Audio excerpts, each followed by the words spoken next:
আসসালামু আলাইকুম সবাইকে। চিনক ব্লগ অ্যান্ড কুক চ্যানেলে সবাইকে স্বাগতম জানাচ্ছি নতুন আরেকটি ভিডিও দেখার জন্য। আজকে আমি আপনাদের সাথে শেয়ার করব আমার রান্নাঘরটা। পবিত্র মাহে রমজানের জন্য আমার রান্নাঘরটা আমি কিভাবে গুছিয়েছি সেটাই শেয়ার করব। পুরো রান্নাঘরটা নতুনভাবে সাজালাম। এখন যে জারগুলো আপনারা দেখতেছেন কাচের জারগুলো, সেগুলো আমি পরিষ্কার করে শুকিয়ে নিয়েছি। আর আমার কাচের জারের কালেকশন হচ্ছে এই জারগুলো আমি রিসাইকেল করেছি। আমার সংসার জীবনের প্রথম থেকে আজ পর্যন্ত আমার বাসায় যে কাচের জারগুলো আসে সেগুলো কোনোটাই আমি ফেলি না, এগুলো আমি রিসাইকেল করে ইউজ করি। আর এদিকে যে বড় বড় 3টা জার দেখতেছেন, শুধুমাত্র এই জারগুলো আমি কিনেছিলাম। একটা 100 টাকা করে কিনেছিলাম আমি।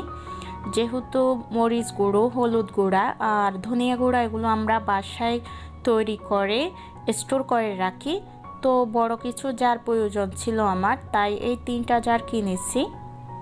আর সবগুলো জার আমার রিসাইকেল করা। এই হচ্ছে আমার কাছের জারের কালেকশন।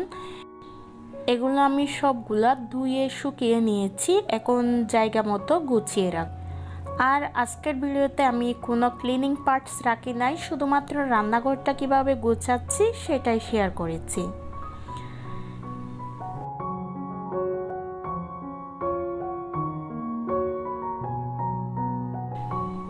চুলার ঠিক উপরে হাতের বাম পাশে আমার একটা কাঠের তাক আছে। আমার রান্নাঘরটা যেহেতু খুবই ছোট আর কোনো ক্যাবিনেটও নেই, তো আমার প্রয়োজন অনুসারে আমি একটা তাক বানিয়ে নিয়েছি। আর ওই তাকের উপর এই জিনিসগুলো, যেগুলো রান্নাঘরে সবসময় ইউজ হয় না সেগুলোই রাখা। এখানে কিছু নুডলস রেখেছি বাস্কেটের মধ্যে, আপনারা দেখতেই পেয়েছেন। আর এদিকে এই বক্সের মধ্যে আছে আঠা। আজকে আমার রান্নাঘরটা সম্পূর্ণ নতুনভাবে সাজালাম। যারা আমার কিচেন ট্যুরের ভিডিওটি দেখেছেন আপনারা বুঝতে পারবেন আগে রান্নাঘরটা কীরকম ছিল আর এখন কীরকম। আর যারা কিচেন ট্যুরের ভিডিওটা দেখেন নাই আপনারা চাইলে ভিডিওটি দেখে নিতে পারেন, ভালো লাগবে। এখন হচ্ছে আমার মশলার যে রেকটা আছে, কাঠের যে রেকটা আছে, ওটা একটু কালার করে নিচ্ছি। আমার বাসায় এই ইয়েলো কালারটা ছিল, তো ভাবলাম ইয়েলো কালারটা দিয়ে একটু কালার করিয়ে নিই, দেখতেও ভালো লাগবে।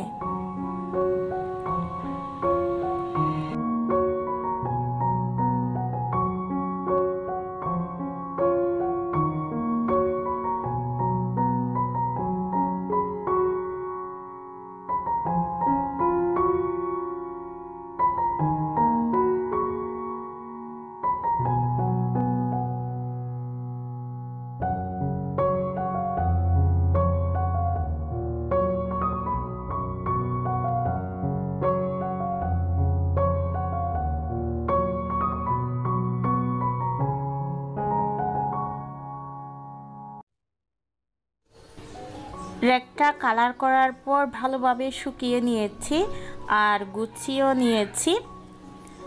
এই রেকটা আমার চুলার ডান পাশেই থাকে।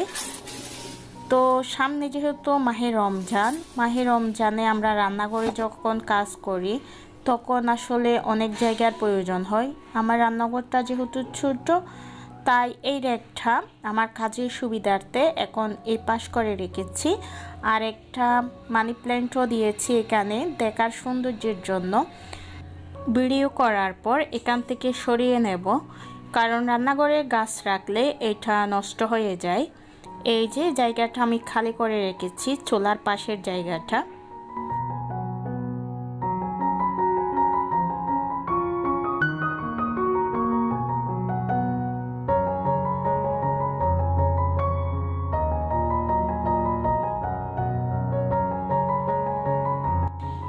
কিছুদিন আগে আমি রান্নাঘরের জানালাটা রং করিয়েছিলাম আর সেটা আপনাদের সাথে শেয়ারও করেছি। এখন আমার রান্নাঘরের জানালাটা দেখতে অনেক ভালো লাগতেছে। আর যারা ভিডিওটি দেখেন নাই আপনারা দেখে নিতে পারেন। মাত্র 100 টাকা খরচ করে আমি রান্নাঘরের জানালাটা একদম নতুনের মতো করে নিয়েছি। এই তো এই পাশটা আমি এভাবেই সাজালাম।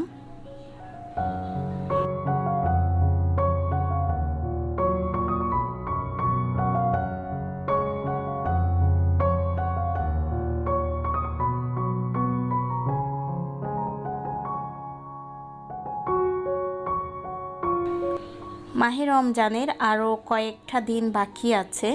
আপনারা চাইলে রান্নাঘরটা পরিষ্কার করে নিতে পারেন। আসলে রান্নাঘরটা ডিপ ক্লিন করা অনেক কঠিন একটা কাজ। এই কাজটা রোজা রেখে করা অনেক কষ্ট হয়ে যাবে।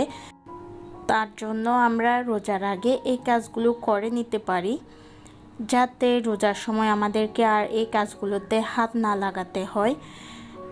এর মধ্যে আমি পেঁয়াজ আলুর যে রেকটা আছে আমার, সেটা পরিষ্কার করে শুকিয়ে নিয়েছি। এখন পেঁয়াজগুলো গুছিয়ে রাখতেছি।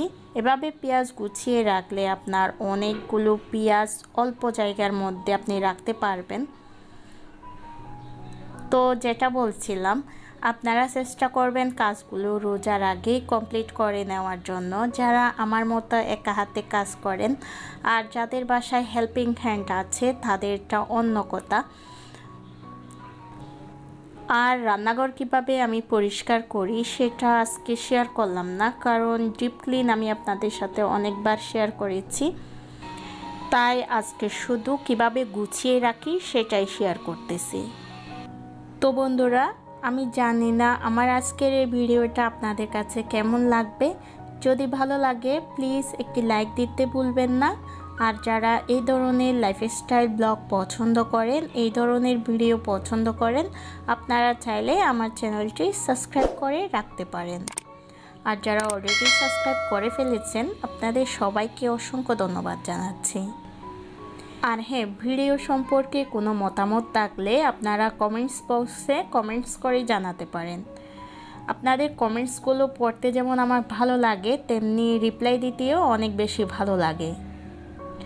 রেকটা আমি গুছিয়ে নিয়েছি, আপনাদের সাথে শেয়ারও করেছি। আপনারা দেখতে পেয়েছেন আমি পেঁয়াজ আলুর রেকটা কীভাবে গুছিয়েছি। এখন আমি চলে আসলাম আমার ওভেনের যে রেকটা আছে সেটা গোছানোর জন্য। ওভেনের রেকের উপরের থাকে আমি রাখতেছি আমার কিছু জার। আর এই রেকটা আমার ডাইনিং টেবিলের পাশেই থাকে। ডাইনিং টেবিল থেকে রান্নাঘরের মাঝখানে একটু জায়গা আছে, ওখানেই রেকটা রাখা। যারা আমার কিচেন ট্যুরের ভিডিও দেখেছেন আপনারা বুঝতে পারবেন। তো আমি রেকটার উপরের তাকটা এখন গুছিয়ে নিচ্ছি। এখানে আমি রাখতেছি আমার খেজুর, বাদাম, ইসবগুলের ভুসি, তারপর সস, যেগুলো খাওয়ার সময় লাগে। আর ডাইনিং টেবিলের পাশে যে খাবারগুলো রাখলে ভালো হয় ওইগুলোই রাখতেছি।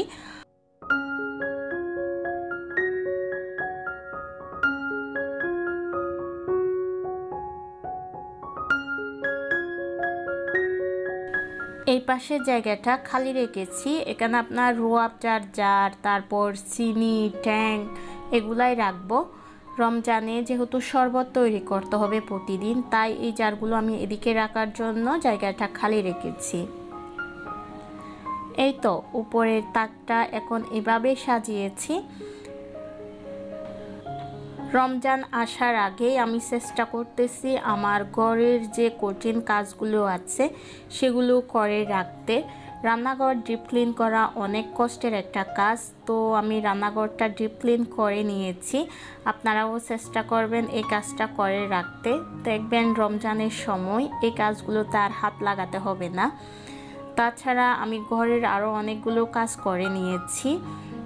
সামনে ইনশাল্লাহ যদি আমি সুস্থ থাকি আপনাদের সাথে শেয়ার করব, আপনারা আমার সাথে থাকবেন। আর কিছু খাবারও আমি ফ্রোজেন করব, সেটার ভিডিও আমি আপলোড করব যদি আমি সুস্থ থাকি, আল্লাহ যদি আমাকে ভালো রাখে। এই তো আপনাদের সাথে কথা বলতে বলতে আমি পুরো রেকটা গুছিয়ে নিয়েছি। এখন এক ঝলকে শেয়ার করতেছি কোথায় কী রেখেছি। এটা হচ্ছে রেকের দ্বিতীয় তাক।